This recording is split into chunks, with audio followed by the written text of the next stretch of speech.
Bonjour à toutes et à tous et bienvenue du coup sur le plateau d'Anonymal. Aujourd'hui, à l'occasion des élections municipales d'Aix-en-Provence, nous recevons Monsieur Klein sur notre plateau.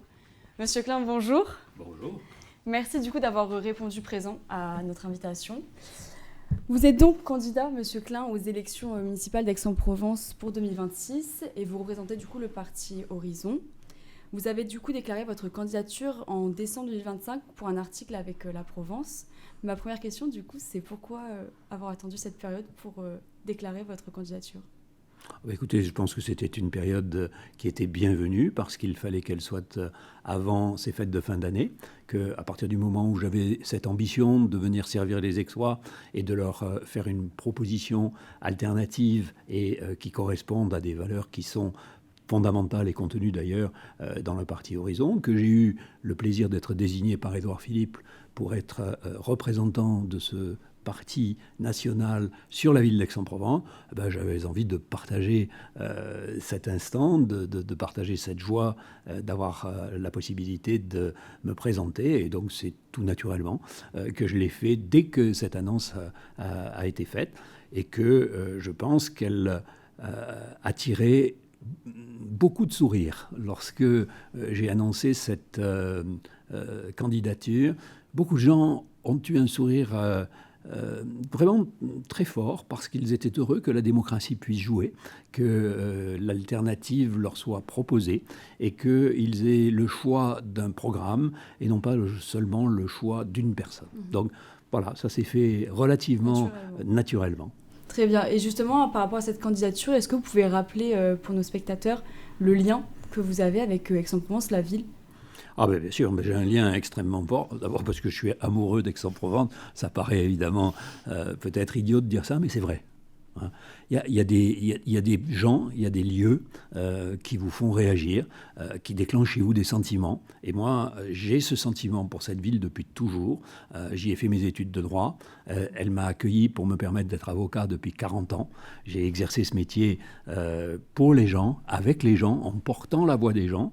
Et lorsque j'ai été désigné par mes pairs pour être bâtonnier, eh bien, j'ai commencé une vie un peu plus générale, en représentant bien sûr ma profession, mais aussi en représentant les autres, je dirais plus politiquement, puisque le bâtonnier, c'est le défenseur des 1000 avocats que compose le barreau d'Aix-en-Provence dans le cadre de leur exercice professionnel et de leur déontologie. Ça ne s'est pas arrêté là, puisque j'ai eu la chance d'être élu aussi par les 77 000 avocats de France comme représentant national de la profession à Paris, au Conseil national des barreaux, avec un aspect cette fois plus politique. Et tout ça, c'est pour vous expliquer pourquoi je viens et que tout ça est un cursus depuis 2016, alors que je n'avais jamais fait de politique auparavant, qui me conduit de plus en plus à me rendre compte que les gens ont besoin d'une représentation, les gens ont des demandes qu'il faut essayer d'assouvir, qu'il faut essayer de délivrer à travers les moyens qui sont ceux de la représentation. Alors, j'ai glissé peu à peu de la représentation de la profession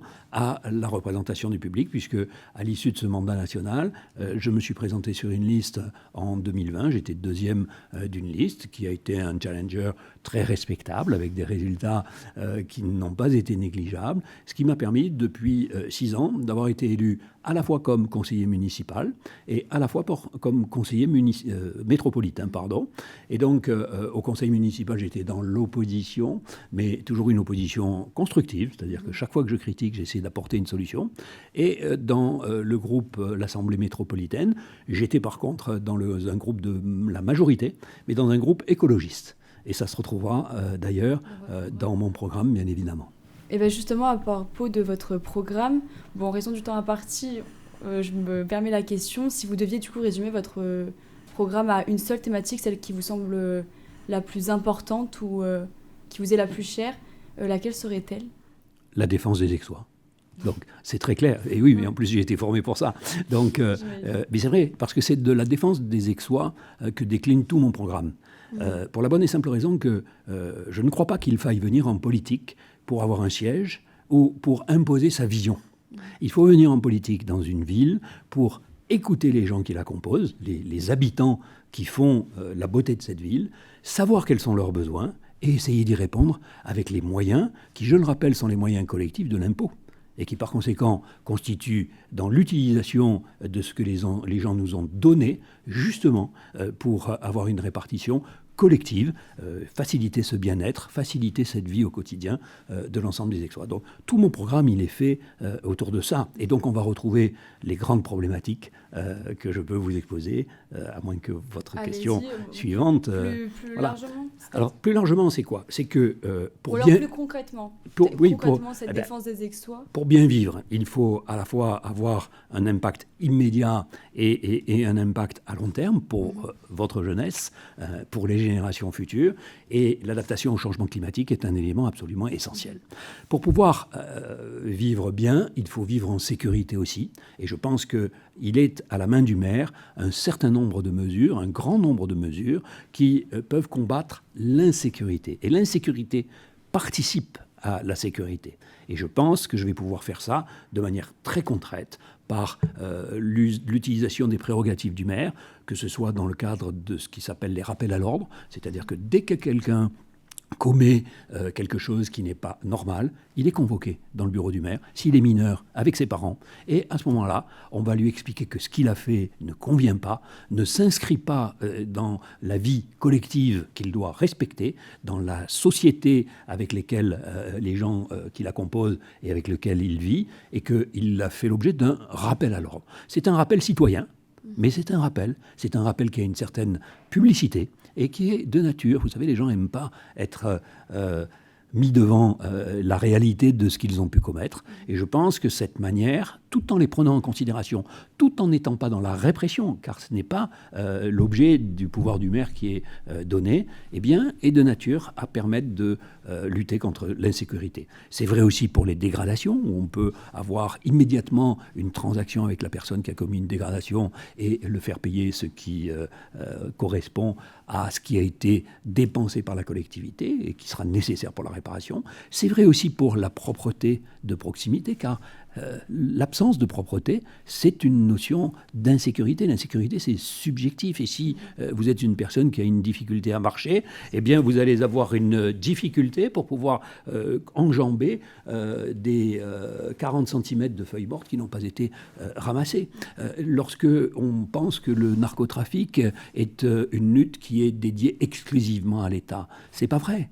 La lutte contre les narcotrafiquants dépend de l'État. Mais la lutte contre le narcotrafic, par exemple, peut être faite par le maire lorsqu'il va identifier les consommateurs, car sans consommateurs, il n'y a pas de narcotrafic.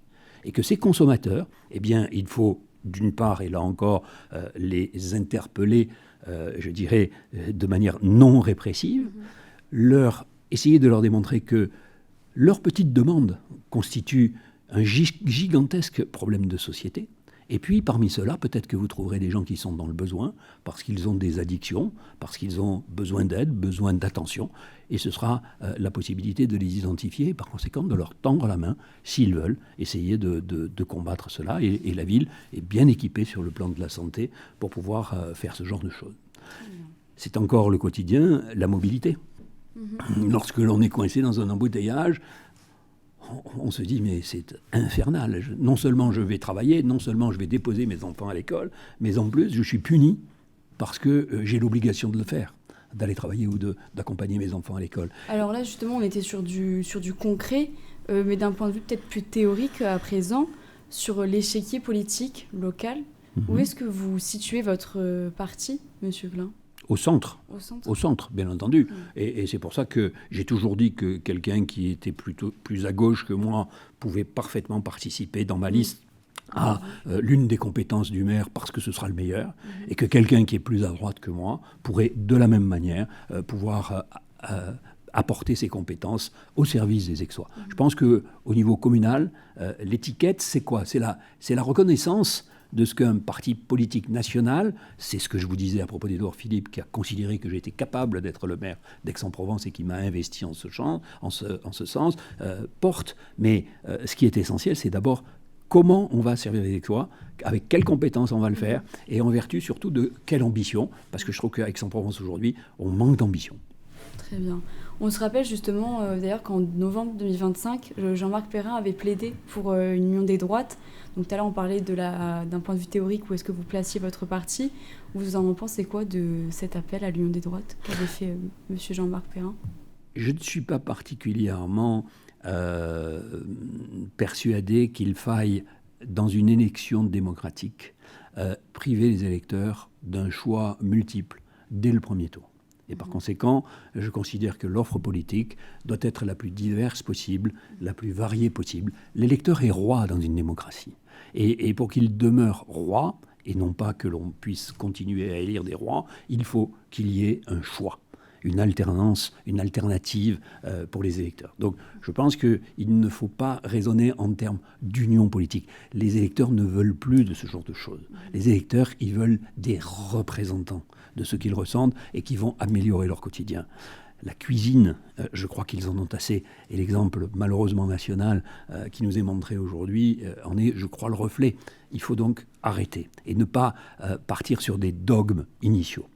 Par contre, si les électeurs nous montrent qu'il y a des tendances qui doivent être représentées, en tant que démocrate, je considère qu'il faut prendre en considération toutes les tendances. Mais j'espère ne pas être dans cette configuration de devoir choisir entre un moindre mal ou un plus mauvais mal, pour la bonne et simple raison que je souhaite être en tête aux futures élections municipales, de manière à pouvoir agglomérer, comme je vous le disais, les compétences et non pas les étiquettes. Justement, si on perçoit jusqu'au second tour votre élection, et du coup vous disiez espérer être en tête, dans la situation où on se retrouve dans une quadrangulaire ou une triangulaire, quel est le scénario, ou en tout cas la stratégie que vous pensez privilégier? Est-ce que vous vous retirez? Est-ce que vous envisagez peut-être une alliance justement avec notamment le parti de Sophie Joissaint? Je n'en sais absolument rien, mais très honnêtement, et je préfère ne pas y penser immédiatement. Pourquoi? Parce que ce serait tromper les électeurs, déjà, ou ce serait orienter les électeurs. Et moi, je préfère qu'il y ait cette expression, comme je vous le disais tout à l'heure, au premier tour, que chacun fasse valoir ce qu'il a envie d'avoir, comment il conçoit son futur, quelle est l'ambition qu'il considère pour la ville, qui est la personne, la personnalité qu'ils estiment la plus à même de porter leurs souhaits, de porter leurs vœux, d'améliorer leur quotidien. Je pense que ça nous dictera ce que nous aurons à faire au deuxième tour. Et puis, comme je vous le dis, si je commence à dire à mes équipes ah mais oui, mais moi je me bats pour être le premier adjoint de l'extrême droite ou le second adjoint de LFI, ou etc., les gens n'y comprendront plus rien. C'est pas le temps de l'expression de ce qui se passera au deuxième tour. C'est aujourd'hui le temps de présenter des hommes et des femmes et de présenter leur programme, de présenter leur ambition au service des Aixois. Justement, à propos des présentations, vous avez du coup jusqu'au 26 février pour déposer votre liste candidate. Sur la composition de votre liste, vous en êtes où? Quand est-ce qu'on pourra éventuellement y avoir accès? Ah, ça c'était une grande question. Alors, la liste, elle est très avancée. Elle est composée, comme vous le savez, parce que c'est la loi, d'autant de femmes de valeur que d'hommes de valeur.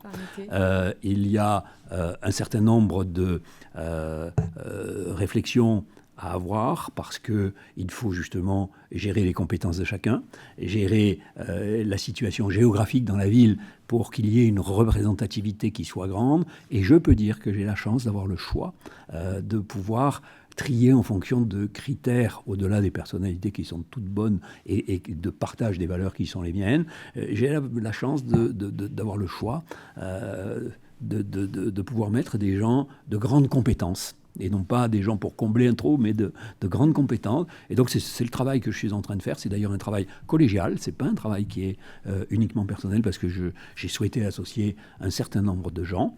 Et en même temps, je ne veux pas qu'il y ait de jalousie, je ne veux pas qu'il y ait de jugement de valeur dans les gens qui sont susceptibles de nous soutenir. Et donc, c'est la raison pour laquelle je ne révélerai les noms qui sont sur cette liste qu'ensemble.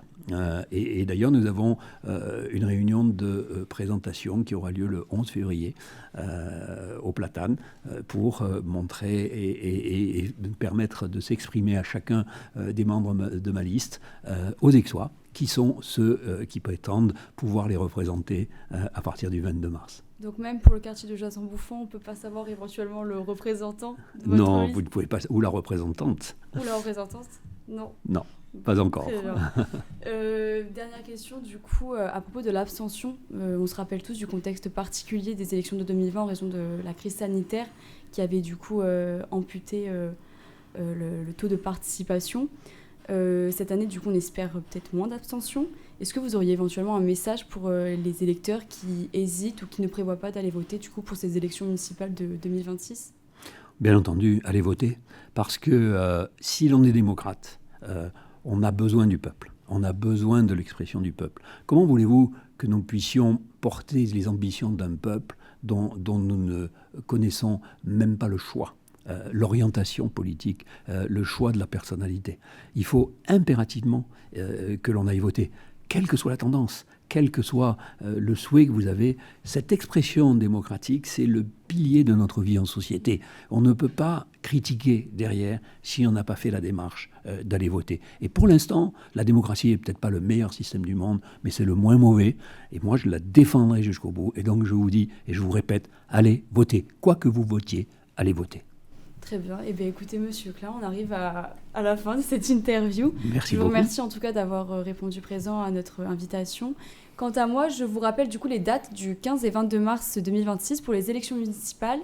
D'ici là, n'hésitez pas à vérifier du coup sur le site des services publics si vous êtes inscrit sur les listes électorales.